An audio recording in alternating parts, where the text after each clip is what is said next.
Hello guys! Maayong hapon everyone. Maayong hapon Jensan. Medyo mainit ang hapon ngayon. Time check natin. Alas 2 ng hapon. Dito ako sa tindahan ng aking kapatid. Ayan. Hindi para mag-vlog, kundi para magkwenta ng mga utang. Yahoo! So meron na akong, hello gang, meron na akong updated account. So kailangan kong i-double check para ma-check natin yung tama. Iniwan ko muna yung mga bata sa bahay dahil sobrang init. Pero ilalabas ko sila mamayang hapon para mag-walking. Sa ngayon, ano muna tayo guys, magbanat ng buto. Ayan. So samahan nyo ako sa another araw ng aming mga kwento-kwento ngayong episode. Ayan, huwag nyo kaming iwan. And stick with me. See you in this episode. Alright. Okay guys, andito na ako sa loob. At dito ko ginagawa yung aking pag-accounting ng mga utang bells natin. So, alam nyo sa aming magkakapatid, lagi naming ini-inspire yung isa't isa at ina-advisean yung isa't isa regarding sa mga utang na kapag utang ay kailangan talagang bayaran. Iba yung utang, iba yung bigay. So, kahit kami magkakapatid kami guys, klaro kami sa isa't isa kapag yung isang bagay ay either hiniram, ibig sabihin ibabalik. Or pag inutang, ibig sabihin babayaran. At saka, malaki yung gap nun sa word na binibigay. Ibig sabihin, hindi mo kailangang ibalik yon dahil pagmamahal yun ng kapatid mo and everything. But the golden rule, kaya kami nagsusuportahan at hindi kami nag-aaway, is we support each other's business. Kasi regardless sa kung gaano man ka laki at ka-successful yung business ng isa sa aming magkakapatid or kung sino sa amin, behind that are sacrifices and sleepless night, mga luha at sipon guys. Minsan may mga muta pa yan na natira.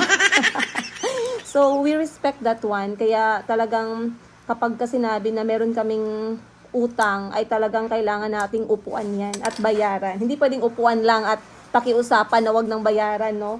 So, andito ako ngayon sa tindahan ng kapatid ko dahil meron akong in-account na mga meron akong in-account na utang sa kanya. Yung mga utang na to guys is hindi siya utang dahil sa luho or mga gastos ko sa buhay, no? Hindi. Ito ay mga bagay na gawa ng maaming pagbebenta-benta at konti-konting negosyo. So, ayan, sobra silang organized. Nakalista lahat yan with dates at saka amount. So, ang ginagawa ko dito ngayon is i-track ko lahat ng date at lahat ng amount. Make sure na nabayaran ko na at na-deduct lahat ng payments ko. Ngayon, dito sa listahan na to, for example, merong balance na 406 pesos. Kailangan kong i-review etong account na to, and then kung makikita ko na 406 talaga yung balance ko, babayaran ko siya. At kapag na-highlight na, ibig sabihin paid na yan. So, congratulations, madam, paid ka na. Another listahan ko dito ay mga bags. Once again, ito ay for business purposes. Hindi po ito for luho. Guys, ha, baka sabihin nyo, luho lang ni madam yung bags. No. So, dito, meron akong account na, meron akong missing payment na 4,500 pesos. Ayan. Once again, naka-highlight siya ng orange. Ibig sabihin, bayad na ngayong araw. So, close account na ako sa kanya. I'm very proud of myself. Ayan. So, ngayon, dito pa, meron pa akong ibang accounts dito, guys. Tatapusin ko pa to ngayong hapon. So, sana matapos ko para makauwi ako agad sa mga bata. A few moments later. Alright, guys. Natapos din ako sa aking mga pag-a-account at may nabayaran na ako at least 75% ng mga utang bills natin. So, medyo magaan yung pakiramdam natin dahil nabawasan yung mga responsibilities ng ating listahan. So ngayon, nandito ako sa labas ng eskwelahan na gusto kong i-check kasi nagpapahanap ng paaralan yung tatay ng mga bata. And we are looking for Cambridge. Yes, chikahan ko kayo mamaya. Mamaya na yung mga questions. So nagpapahanap ng Cambridge curriculum na school dito sa Jensan. And nagbabasa ako, baka itong Stockbridge American International School ay tingnan natin, baka makapasa. Kasi parang ito lang yung feeling ko nakapasa sa standard ng tatay. Pasukin ko lang sa loob, hingi ako ng details, magkano ang tuition, parang kinakabahan-kabahan ako guys. Kumukudog-kudog yung aking dughan sa kulba, baka mahal yung tuition fee dito, parang itsura pa lang ng kanilang logo, mahal na. Ayan guys, ang logo nila. So, tingnan natin sa loob. Iba pa rin yung meron tayong printed copy kung magkano ba talaga yung tuition ng isang 4 years old. Kasi si Kulit-Kulot, kailangan niya nang mag-aral. I think next year siya magsisimula. Pero maganda makapag-prepare tayo kung magkano ba yung budget sa kanyang tuition, mga miscellaneous, mga events, mga project, ano pa. parang kailangan kumayod na kami nito ng times 5 ah. So, let's go. Samahan niyo ako sa loob and we check. Oh, okay. So this is the school, this is the entrance. How do you call? Admin? Front desk. Front desk. This is the front desk. Then here is the hallway for the classes. This is the smart play po, ma'am. Meron pong arrangements dito kada term. Iba-iba po ulit. They are taught to have ABCs, basic ABCs, which is agility, balance, and coordination po. Yun po. Nice. Parang PE, unit Yeah. PE day But ng mga kids. it's called smart play. Smart play. But it's also PE or it's different from PE? No, it's, parang yun na po yung PE nila. Parang yun na yung PE na lang. Galing. More on sa babies na po yan, sa 5-year-old below lang po. Below, okay. And this? The library po, pero currently, ginastakan lang po siya ng mga piano because the graders, grade 1 to 8, have music classes po. So, Okay, but do they have library for this age, 4 years old? yes po, they are spending time with the library tapos nag-read po, may reading time po. Okay, that's good. I love books for kids. So, they have getting ready, circle time. This is for the 3 hours, Yes, right? po. So this is if I choose Monday or Friday. No po, ma'am. Monday to Friday. Monday to Friday. Sorry, Monday hanggang Friday talaga siya. Pero ang schedule lang po nito is 12 to 3. So, lunchtime. 3 hours. Apo. Okay. So every child gets 3 hours of learning daily. Opo. Bali mga classmates po talaga siya. Oh, nice. 10 or 9 sila sa loob Okay. ng So each classroom has 10 students. students at least, not more than that. Not more than Okay, that's nice. So we have here getting ready, circle time, engagement time, snack time, closing circle, smart play, individualized reading program. Then on Tuesday and Thursday, there's Same lang. same. Okay, yeah. So how do you incorporate the learning of math, science, and English when it comes to 4 years old? I think so. The teacher is assigned for their individualized learning. Ah. Especially they have a schedule po dito sa reading program which is one-on-one talaga po. For picking the sounds of the words like apple, The ganyan po. phonics, The yeah. phonics po. How many teachers do you have every 10 students? One One. teacher. You don't have teaching assistant, right? Yes po. Only the kindergarten po. Kasi nasa 13 na po yung students nila. Oh, okay. So this is the classroom Apo. for kindergarten too. Yes po. Okay. Pre-kindergarten po. So if Calbi is going to enroll next school year on August 2024, he's going to stay in this classroom. All right, 10 students, 10 friends. Not bad. One eternity later. Alright guys, time check tayo. Alas 4 na ng hapon. So, medyo productive na yung araw ko. Nagawa ko siguro kalahati sa listahan ko, mga 3 out of 7. So, ngayon bibili na lang ako merienda ng mga bata. Nag-request si Kuya Kahil ng Dunkin Donuts. Ayan, ito yung bilin sa akin ni Kulit-Kulot. Sprinkles na pink. And I think Kuya Kahil gusto niya ng chocolate. Then, etong choco butternut. Ang walang kamatayang choco butternut ng Pilipinas. Alright guys, so eto na yung aking resulta ng pagbisita sa paaralan ng Stockbridge American International School. At tumataginting na 93,660 ang kanilang 1-year school fee. Kasali na dyan ang kanilang school uniform, school supplies, at ang kanilang miscellaneous. Ayan, kita nyo guys. So, compared sa paaralan ng mga bata sa Uganda, they were attending also international school doon. Pero, ang binabayaran lang ata ng mga bata ay nasa around 4 million Ugandan shillings or nasa 60,000 pesos to 70,000 pesos kada school year. So, medyo mas mataas to ng 20,000 pesos. Pero, ang ganda naman ng kanilang paaralan and I like the idea of their idea of IB or inquiry based. Yung talagang ini-encourage yung mga bata na magtanong, mag-open up, mag-speak out, at hindi pinipigilan yung mga bata na spoon-fed lahat ng ideas, spoon-fed lahat ng kasagutan. So, I like that one. I like that part. Other than that, the 93,660 pesos ay 3 oras na klase. Pwedeng pumili ng morning or afternoon. Ayan. And ano pa ba? And ayun nga guys, hindi kasali dito yung school uniform, PE uniform nila na 900 pesos. So sinend ko to sa tatay ng mga bata para makita niya naman na hindi ko siya tinubuan diyan ng gismil. Baka sabihin niya nilagyan ko ng tubo. Wala, tawag nito guys, meron tayong proof.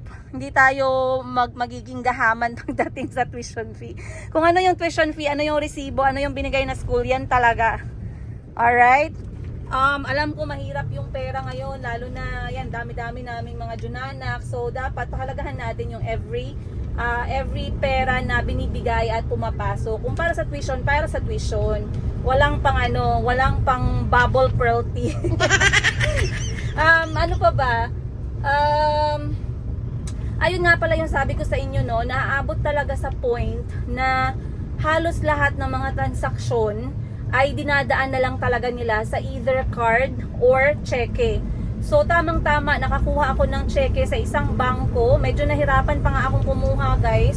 Pero dahil kinonsider nila yung documents ko, kahit sobra akong natagalan at sobra akong nahirapan sa paghahanap kung sinong bangko yung magbibigay sa akin ng cheque, na-realize ko na naman dito sa enrollment ng mga bata. Kasi pagkatapos mo magbayad ng down payment, yung balance ng tuition fee, kailangan mo siyang bayaran ng post-dated checks.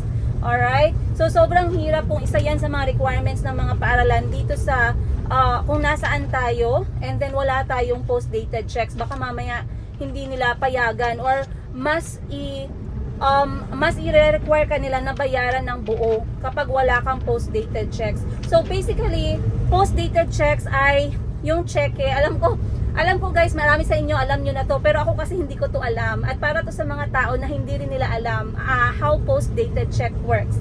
Again, para lang to sa akin at sa iba na wala, na hindi pa alam. Kung kayo alam nyo na lahat, hands up sa inyo guys. Ako kasi natututo pa lang talaga ako about sa mga cheque-cheque, mga card, wala talaga akong alam dyan.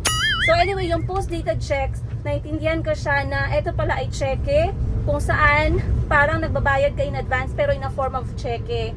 So yung responsibility mo lang dito is to make sure na before umabot yung due date na nakasulat dun sa cheque, dapat merong sufficient na amount ng pera dun sa bank account mo kung saan kukunin yung pambayad ng tuition ng mga bata.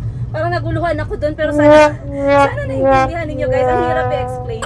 Pero once again, I am very proud na na-learn ko to kasi without this own experience, kung hindi ko talaga siya i-experience under my name, lagi na lang ako makikiusap sa mga kapatid ko kung sino yung may cheque, never ko maiintindihan how this world works. Paano nag-work itong mga singilan ng utang na modern style. Ayan. So, eto yung na-forward ko na at nag-take na rin ako ng pictures at videos ng paaralan nila. Nagpaalam tayo guys, pinayagan naman ako kanina. And then, share natin sa tatay ng mga bata. Let's see what he's going to say. Kung okay ba siya dito. Alright. Okay. Bagong gising sa Sorry that I put the glue. It's okay, don't worry. Bagong gising si Kulot at saka si Chico, si Kuya Kahil. Dadalhin ko sila mag-walking guys. Ipapakita ko kay Kuya Kahil yung aming totoong bahay. First time niyang makikita, so papakita ko sa kanya today. And then hindi pa masyadong madilim. Gusto niya din mag-experience ng drone. So, mga skill na kailangan natin ituro sa kanila habang bata pa. First, wait here. Let Chico choose. Okay. Let Chico choose first. Chico, which one? Chico, which one? Which one? Pick one. Pink. Pink for Chico. No. This one? Me, I want pink. Okay, Calvi always wants pink. Come and sit down, Chico. And Chico? Thank you, Chico.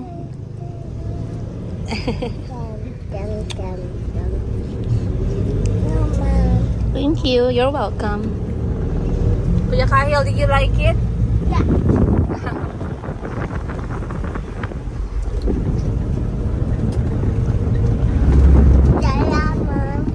You like it? Mommy, Okay. this one you can eat later. Mm, When we head back home. all right. When we head back home, that's a good English. A few moments later. Alright, andito na naman kami sa aming tahanan. Kasama ko si Kuya Kahil. You see our house? Do you see our house? Yes. This is our own house. Do you like it? Yeah, I love it. Let's do like this. You say, our own house. Ding! Our own house. Ayan guys, andito na kami sa loob ng aming compound. So, ang dami pang gagawing trabaho dito pala. Ayan. And then, eto yung bahay. Guys, ang sayo-sayo ko, guys. You know why, Kahil? Last time we came here, there's nobody. But now we have neighbors. Yes. And then, on the other side, they are also there. Yes. At least, guys, sa over 300 na bahay, 3 na kami dito. 300, tas 3 lang yung tao. Pero at least ngayon, magkaharap kami ng bahay, ng kapitbahay namin. Sobrang saya-saya ko talaga. Kasi akala ko talagang, alam niyo yun guys, minghoy kami sa umaga, tanghali at hapon. Let's go show Kuya Kahil the house. Maigo gang. Come, I show you the house. It isn't like So our house is block 3, lot 4. We have an address. sweet. Sweet, the first address we have in our house. What address? Can you remember? Block 3, lot 4. Lot 4, and we are close to the security. So if people wants to come and it's your birthday and they want to come, we tell them. How do you tell them? How do you instruct them? Block 3, lot 4. And then they say we are in the entrance. What do? We turn You turn on your left. left. The first house, Yes. because nobody. First house on your left. Come inside. All right, guys. So, sobrang excited ko kasi first time ko the diaper. Kitty, ang diaper gang nahulog na. First time kong, let's try. We don't have power yet. First time kong madala dito si Kuya Kahil. So, sobrang excited. Do you like the windows? Very big. Come, I show you your bedroom. There. Bedroom. Keep. At least I have a big space here. Yes. Is this my bedroom or my chair? What do you think? I kind of just like my daddy's house where I have my own bedroom and TV. I know, but you know, mommy cannot buy big house for now. So, is it okay that we share? Yeah. Come. Is it even bigger than our other house we live in? Which one? Is this Now? this bigger? No, that one is bigger because it's 2 floors. This one is only 1 floor. But I love the...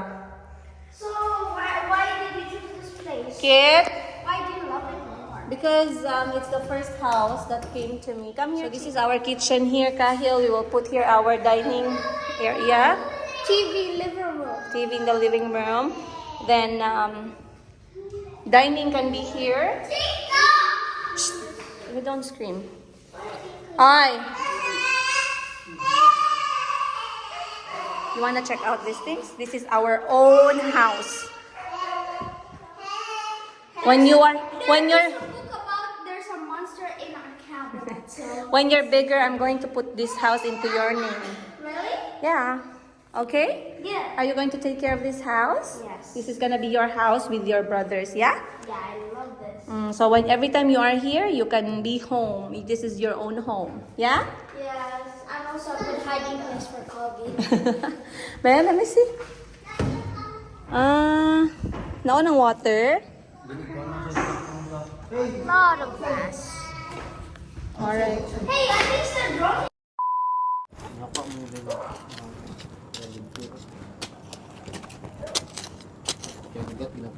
Papawis tayo dito, guys. Alam nyo, itong klase ng mga damong to, parang mga kabit yan. Ayaw tayong tantanan. Tawa yung kapatid ko, guys. Anyway, nakauwi na kami ng bahay. Time check dito, alas 7 ng gabi. Ang bilis nga magbaba ng araw dito dahil kanina alas 5 pa lang ay medyo madilim-dilim na.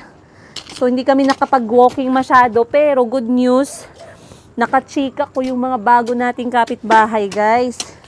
Kaya sobrang tuwa ko kasi sobrang babait. Yung isa, si nanay. Kapitbahay naming si nanay, tuwang-tuwa naman siya nung nakita niya kami. Pero kami lang yung mayroong maingay guys kasi ako lang yung may mga anak. Bye! And then, merong bagong lipat din na mag-asawa. Talagang na-shock ako nung pagdating namin kasi I saw movement. So, kinausap ko sila kanina. Maganda kasi yung meron tayong kapitbahay na nandun na, no? Kasi meron silang mga suggestion, lalong-lalo na kung nagtatanong tayo ng mga pang-pag-reels sa mga bintana. Then, kung kamusta naman sila doon ang buhay nila. Kamusta naman doon ang ibang kapitbahay na hindi pa lumipat. So, natuwa ako nakipagtsikahan sa kanila, guys. Overall, excited ako at masaya ako dahil nga, like I said, ito yung kauna-unahang bahay namin, mag-iina. And proud na proud ako na pinakita kay Kuya Kahil yun dahil imagine sarili mong bahay. Walang mas nakaka-proud pa dun. So ngayong taon, I feel na hindi pa man siya tapos sa pagbabayad. At least kapag kayod pa tayo ng konti, pasasaan ba't mababayaran din natin yan. Okay lang. Basta focus lang tayo, guys. So, habang mga bata ay nagpapahinga at nanonood ng kanilang cartoon, kami nito ng kapatid ko ay maglilinis muna dito sa harapan dahil itong mga pesting damo ay hindi kami tinatantanan. So, maraming salamat nga pala guys, no, sa lahat sa inyo na patuloy na sumusuporta sa mga video namin, panonood, sa aming mga kwento-kwento. Hindi kami iniwan hanggang ngayon. At malapit na tayong mas dumami at lumaki pa. Syempre, andyan na si Mayumi, inshallah. And, oo, masaya tayo lahat. Ayan. So, kanina natsikahan ko nga pala kayo about dun sa eskwelahan. Biglang nag-message sa akin yung tatay ng mga bata at nagpapatanong kung anong plano para sa mga bata when it comes to study. So, ayoko ng maraming satsat, no? Maraming mga pag-aaway, maraming mga tapunan ng words. Kung ano yung tanong, yun yung sagot. So, sabi ko, maghahanap ako ng paaralan and then isasabit ko sa kanya yung mga details. So, kanina, binigay ko na sa kanya, nag-reply naman siya, may mga tanong pa siyang iba. Sana, pinag-pray ko na sana mag-go through yung plano na pag-aaral ng mga bata. Kung hindi man ngayong taon, kasi medyo late na, next school year na. Pero, like I said, any kind of contact para sa mga bata, wala akong problema. Of course, hindi mo mapilit yung tao pag hindi nagbibigay, pero pag nagbigay, wag na tayong madaming satsat. Ang magagawa na lang natin dyan is ipag-pray na tuloy-tuloy yung pagbigay. Ayan. So, simulan natin sa tuition fee ng mga bata dahil importante yan at si kulit-kulot ay atat na mag-aral, you guys. Ang lalim naman ng mga ugat ng mga damo na to, Tsaka ito kapag hindi nyo kinuha yung ugat, tutubo at tutubo pa rin.